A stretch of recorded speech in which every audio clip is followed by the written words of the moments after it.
The only security of the future is divine direction. I've said the statement that life is a jungle.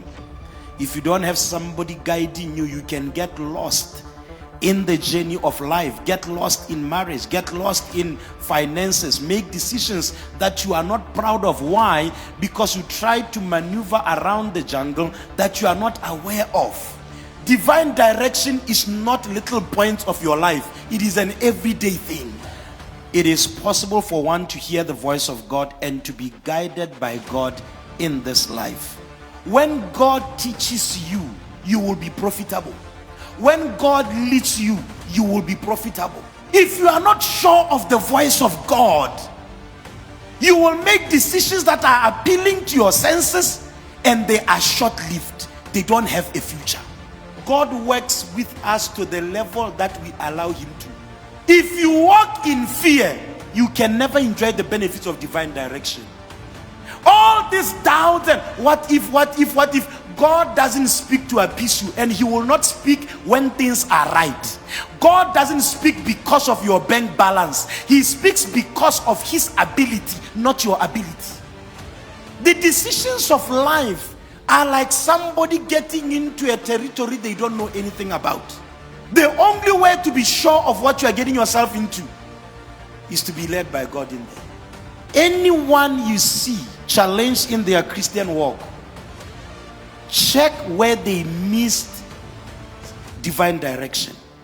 Nobody is wired to suffer in life. Any excuse to divine guidance is the reason the enemy will use to eat you out of the benefits of divine guidance. Those who are out of their place, they are risking their lives. Divine direction takes faith to be a reality. It does not take all kinds of questions that are not for the sake of obedience. The only way to question divine direction is in actualizing it. Now that you are saying I should get married, when should I get married? Number one, how do I access divine direction? Salvation. Until you are born again, you are not qualified for the voice of God. You can be born again and not hear the voice of God. In salvation, you must prove your love for God. So when you are a lover of God, the Spirit of God reveals things that are mysterious, that are from God. And we have not received the spirit of this world, but we have received the Spirit that is from God, that we might know the things that are freely given to us. Don't just be saved, practice the scriptures. There is no prayer that can undo the results of disobedience to the word. You can't be going around disobeying God and expecting him to talk to you like you are one of those who are closer to his heart. Number two way to access the voice of God, obedience. Your obedience decides how often God will talk to you. God is only willing to guide those who are willing to follow.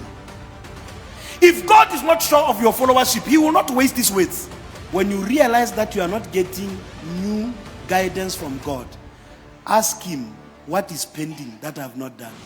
When you obey God, you provoke him to keep guiding you. Number three, how do I access divine guidance? Humility.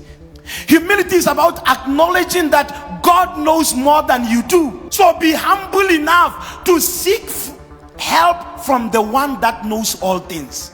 Meekness, your inability to pray and ask God for guidance, is a sign of pride. When God is sure you will follow his instructions, he won't hold back in guiding you. When you obey, you are saying to God, I recognize my limitations. I can only flow with you, and so I am obeying. When you are proud, obedience will be far from you. Finally, how do I access divine guidance? Be inquisitive. Ask God questions. Show that you are interested to know what God is thinking. If you don't call, he won't answer. He says, and I will show you great and mighty things. If you want God to show you your future, call unto him. And in you inquiring from God, engage prayers and fastings. Don't make decisions and ask God. You can make plans and ask him, not decisions. There's a difference. Place yourself in a mental, spiritual, body positioning that says, whenever God speaks, I move.